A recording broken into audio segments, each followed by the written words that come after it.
우리나라 사람들은 유독 타인에게 관대합니다. 심지어는 공공장소에서 아기가 심하게 울어도 아무도 그 아기를 탓하는 사람이 없는데요. 오늘 소개해드릴 사연은 아기와 함께 한국을 여행했던 미국 여성의 경험담입니다. 그녀는 한국을 방문한 후 한국인에게 큰 감동을 받았다고 하는데요. 안녕하세요. 저는 미국에 살고 있는 소피아예요. 올해 3살이 된 아들을 키우고 있어요. 제가 이렇게 사연을 전하는 이유는 너무 따뜻했던 한국의 추억을 전하고 싶기 때문이에요. 처음 가는 해외여행으로 긴장감이 상당했거든요. 더군다나 그땐 저희 아이가 돌을 막 지났을 무렵이라 지금보다 더 어렸어요. 돌쟁이 아이들을 데리고 이동하는 건 쉽지 않아요. 아시죠? 마트를 가더라도 가져가야 할 짐이 한가득이에요. 혹시 상황을 대비하려면 필요한 게 한두 가지가 아니잖아요. 물티슈 기저귀 간식만 해도 벌써 가방 하나가 차죠. 그런데 동네 마트가 아니라 비행기를 타고 대략 15시간 정도 이동을 해야 했어요. 그것도 남편 없이 혼자 아이를 데리고 말입니다. 남편은 미국에서 회사를 다니고 있었어요. 열심히 일하고 업무 성과도 좋았죠. 회사에서는 남편의 가능성을 높게 보고 한국 지사로 발령을 권했습니다. 다른 나라 문화를 이해하고 적응해 자신의 역량을 펼치는 것도 능력 있는 직장인이 할 일이었죠. 미국 안에 있는 주가 아니었어요. 비행기를 타고 지구 반대편에 가까운 나라로 가야 했습니다. 당연히 회사는 남편에게 강하게 요구하진 못했어요. 그땐 저와 남편이 결혼하고 2년이 채 안 돼 아이가 태어난 직후였으니까요.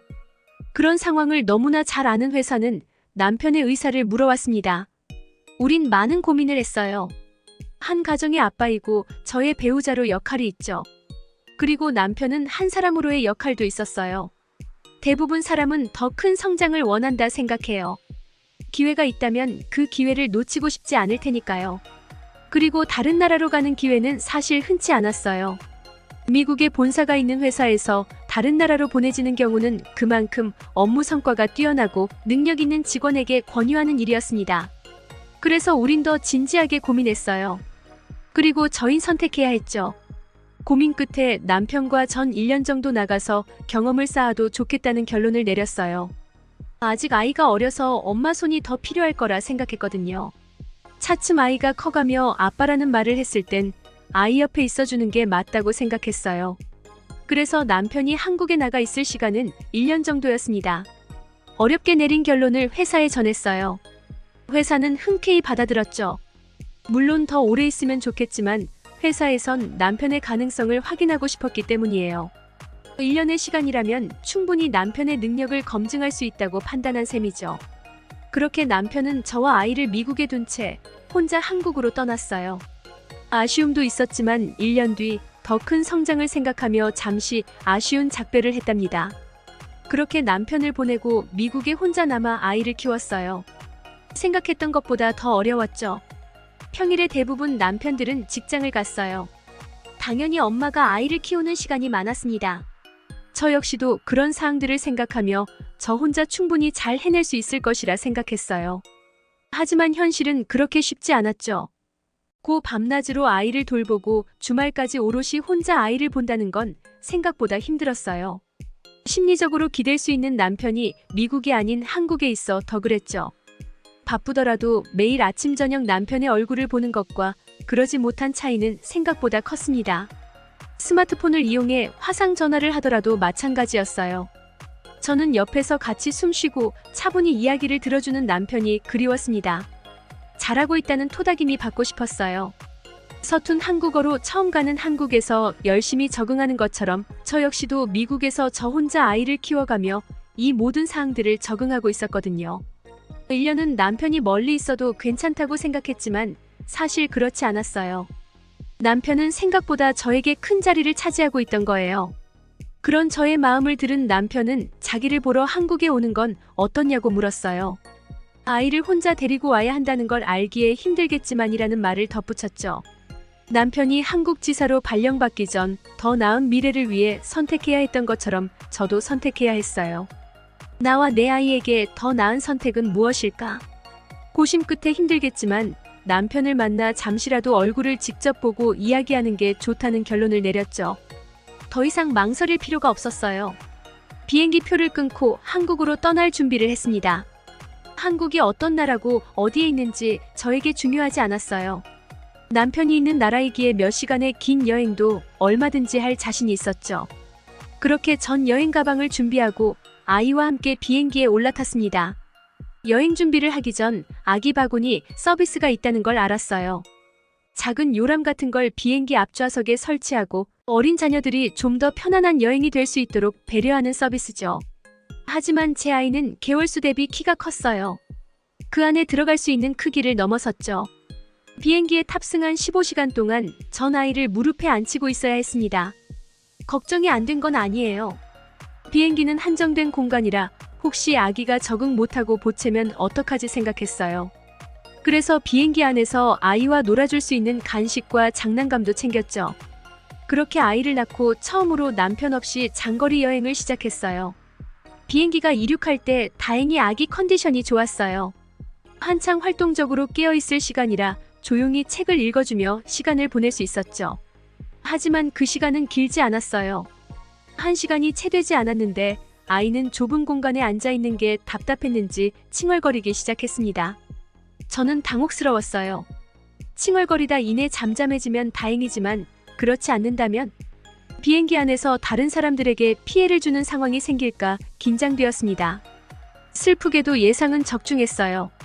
아이는 점점 짜증을 내고 불편해하더니 목청을 놓고 울기 시작했거든요. 저는 너무 당황스러웠습니다. 아이를 안고 진정시키기 위해 자리에서 일어나 좌석과 좌석 사이 복도를 거닐었어요. 비행기가 이륙한 후 대기가 안정권에 접어들었기에 가능한 일이었죠. 답답하지 않도록 움직이며 아이의 시선을 다른 곳으로 끌고 싶었어요. 관심이 다른 곳으로 간다면 아이는 이내 잠잠해질 수 있을 것이라 생각했습니다. 하지만 아니었어요. 저는 빨리 그 상황을 벗어나고 싶었지만 아이는 저의 마음을 모른 채 계속 큰 소리로 울었습니다. 비행기 안에 탑승했던 많은 사람들의 시선이 저에게 쏠리는 것 같았어요. 다행히 아직까지 불편하다고 불만을 토로하는 사람들은 없었습니다. 하지만 전 마음이 조급했어요. 계속 이렇게 진정 못하면 어떡하지? 남편 없이 15시간 비행기를 타는 건 욕심이었을까? 그렇지 않아도 그리운 남편이 더욱 그리워졌습니다. 옆에 있다면 곤란한 이 상황을 좀 더 씩씩하게 견딜 수 있을 것 같았죠. 많은 사람들이 모여있는 비행기 안. 탁 트인 공간이 아니라 한정된 공간에 다닥다닥 붙어있는 느낌이라 더 그랬어요. 눈물이 날 것 같았으니까요. 10분 정도 지났을까? 전 1시간 이상 지난 것 같이 정말 힘들었어요. 그때 저에게 닥친 상황이 쉽게 그치지 않을 거라는 걸 직감한 친절한 탑승객이 저에게 다가왔습니다. 자연스럽게 다가온 한 여성은 아이를 품에 안아도 되냐는 동작을 했어요. 저는 당혹스러웠지만 이 상황에서 저에게 내밀어준 도움의 손길을 뿌리칠 용기가 없었습니다. 저는 도움이 절실한 상황이었으니까요. 그녀는 울고 악쓰는 아이를 데려가며 부드러운 목소리로 아기를 달래기 시작했어요. 부드럽고 다정한 목소리로 아이를 토닥이며 자신의 자리로 데려갔죠. 가방에서 간식을 꺼내 아이에게 주었어요. 간식을 그냥 주는 것도 아니고 많은 이야기와 위트 있는 동작들이 더해져 아이의 시선을 빼앗기 충분했죠. 그녀는 능수능란하게 아이를 돌봤어요. 저는 당연히 그 여성의 친절에 감동했죠. 그러면서 한편으론 다시 또 이런 일이 일어나면 어떡하지? 걱정이 앞섰습니다. 하지만 다행히 그런 걱정이 현실이 될 일은 없었어요. 그 여성이 식사 시간에도 제가 편안하게 식사를 할 수 있도록 아기를 대신 돌봐주었거든요. 그녀는 익숙한 듯 아기를 놀리며 재미있는 이야기를 해주었어요. 아기는 저와 있는 시간보다 그녀와 있는 시간을 더 즐기는 것 같았죠. 저는 당연히 그녀의 친절한 모습에 감동했고 그녀와 함께 비행기를 타고 한국으로 오는 시간이 즐거웠어요. 마치 친구와 함께 여행을 하는 것 같았거든요. 그녀와 전 아이를 달래는 일로 가까워져 비행기 안에서 많은 이야기를 주고받을 수 있었어요. 그녀는 한국인이었고 은퇴 후 미국에 사는 아이들을 만나고 다시 한국으로 돌아가는 길이라고 했습니다. 3명의 아이를 키워 아이 키우는 일엔 자신 있다며 웃었어요. 저는 그녀의 웃음이 좋았어요. 제가 힘든 건 서툴기에 당연한 거고 자신이 저를 도와준 건 익숙한 일이라 힘들지 않아서라는 말이 저에게 위로가 되었거든요. 그 한국인은 단순히 말로 저를 위로한 게 아니라 정말 저의 동지가 된 것처럼 아이를 직접 도와주며 해준 말이라 더 가슴에 와닿았습니다. 처음엔 한국인들이 이유 없이 우는 아기를 참아주는 거라 생각했어요. 이유가 없다 생각했죠. 그런데 아니었습니다.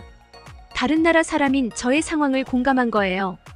누구나 아이를 키운다면 생길 수 있는 일이니 보챈다고 어떻게 할 수 없다는 걸 너무나 잘 안 거죠. 오히려 이 상황을 해결할 수 있는 현명한 대안으로 도움을 마다하지 않았습니다. 덕분에 전 한국으로 오는 비행기 시간 내내 마음이 편했어요. 오히려 그 도움을 준 한국인 덕분에 남편이 있는 한국이라는 나라에 대한 궁금증이 커졌죠. 미국은 개인의 성향을 존중해요. 도움을 요청할 때 상대방이 판단하죠. 도움을 줄 수 있는 상황이라면 기꺼이 도와줄 수 있어요. 하지만 아니라면 그건 원래 도움을 주는 몫이 아니기에 정중하게 거절해요. 그리고 그런 순간이 당연하게 받아들이는 게 미국의 문화죠. 서로의 상황을 존중하기에 강압적일 수 없거든요. 하지만 한국인은 달랐어요. 도움을 요청하지 않아도 도움을 주죠. 마치 내가 얼마나 곤란한 줄 알아 라고 따뜻하게 마음으로 말을 거는 것 같아요. 그리고 이어지는 행동에선 이런 마음이 느껴지죠. 도움이 필요한데 말하기 어렵지. 내가 도와줄게라고 말이에요. 한국에 도착해 남편을 만나 비행기 안에서 있었던 일을 신나게 이야기했습니다.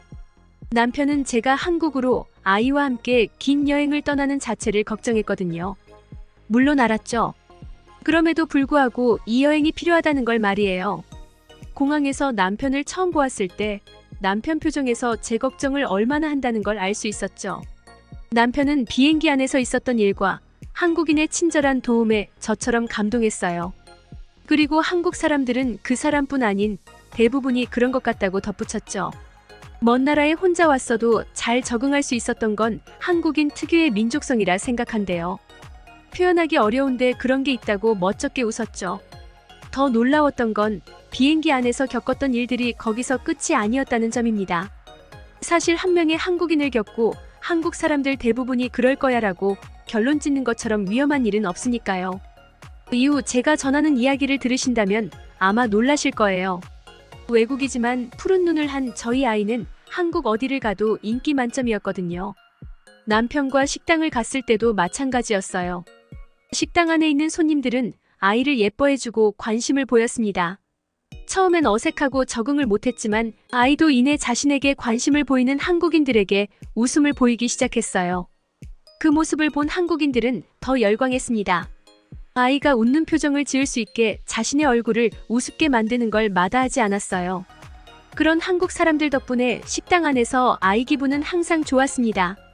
그래서 식사 도중 아이를 안고 달래거나 밖으로 나가야 하는 상황이 없었어요.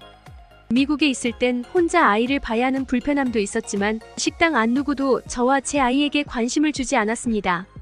당연한 거지만 때론 그런 상황이 아이 키우는 초보 엄마 입장에선 힘들죠. 지하철을 탈 때도 마찬가지였어요. 특히 할머니 할아버지가 저희 아이를 너무 귀여워했습니다. 큰 눈망울로 빤히 쳐다보는 상황에서 웃음으로 아이와 눈을 맞추고 반응해 주었으니까요. 아이지만 타인을 빤히 쳐다보는 건 상대방이 불편할 수 있어 미국에서는 그러지 못하게 해요. 그리고 실제로 그런 상황을 불편해하는 미국인도 덜어 있죠. 하지만 한국은 아이니까 그럴 수 있다는 분위기예요. 미국인인 제 입장에서 이유가 없어 보이는데 한국인들에겐 말하지 못하는 아이니까 충분히 그럴 수 있다는 이해하는 분위기가 낯설지만 감사했어요. 심지어 지하철 안에서 제가 느낀 느낌은 그랬습니다. 지루한 지하철 이동 시간에 즐겁고 재미있는 하나의 장난감이 있는 듯한 느낌. 한국인들이 제 아이를 보는 표정이 그랬거든요. 적절한 비유가 아니었을 수 있지만 전 한국 사람들이 제 아이를 장난감으로 보았다는 이야기를 하고 싶은 게 아니에요. 단지 무료한 시간에 흥미를 끌 수 있을 정도로 많은 관심을 받았다는 게 중점이죠. 미국은 선진국이에요. 여자와 아이에 대한 배려가 충분하다고 자부하며 살았어요. 그건 지금도 변하지 않아요. 하지만 한국에서 느낀 건 또 다른 느낌이에요. 미국이 사회적으로 그런 분위기를 담고 있다면 한국은 뭐랄까? 사회적 분위기가 아닌 한국인 한 명 한 명이 그렇게 대하는 느낌이라고 할까요? 미국은 정해진 규칙 속에 행하는 느낌이라면 한국도 규칙은 분명 있지만 매 순간 통제가 어려운 아이라는 걸 아니까 이해하고 배려하고 참는 분위기라는 게 너무 신기했어요. 그건 아마 한국 사람 자체가 다른 사람을 생각하는 마음이 크기 때문인 것 같아요. 미국처럼 개인주의 나라는 개념보다 함께 어울리는 사회 우리를 강조하기 때문이죠. 그래서 외국인인 저였지만 저와 아이가 한국에 머무는 동안 한국 사회에 녹아들 수 있었습니다. 그 덕분에 어딜 가도 편안하게 배려받고 지낼 수 있었다 생각해요. 벌써 2년쯤 된 이야기예요. 이제 남편도 미국에 와 생활하고 있죠. 제가 이 사연을 전하는 건 다시 한국으로 갈 수 있을 것 같아서입니다. 2년 전 한국에 나갔던 경험을 토대로 미국 본사 제품이 활기를 띠며 한국 지사가 더 커지게 되었거든요. 이제 주재원 느낌으로 몇 년간 갈 수 있냐고 회사에서 남편에게 물어왔어요. 저와 남편은 한치의 고민도 없이 그럼요라고 답했답니다. 왜 그런진 제가 들려드린 사연에서 충분히 전해졌을 거라 생각해요. 한국에서 지낼 몇 년의 시간 동안 저희 아이가 한국의 따뜻한 마음을 배웠으면 하는 바람입니다. 듣기 주셔서 감사합니다. 오늘의 영상은 이게 전부입니다. 모두가 건강하길 바랍니다.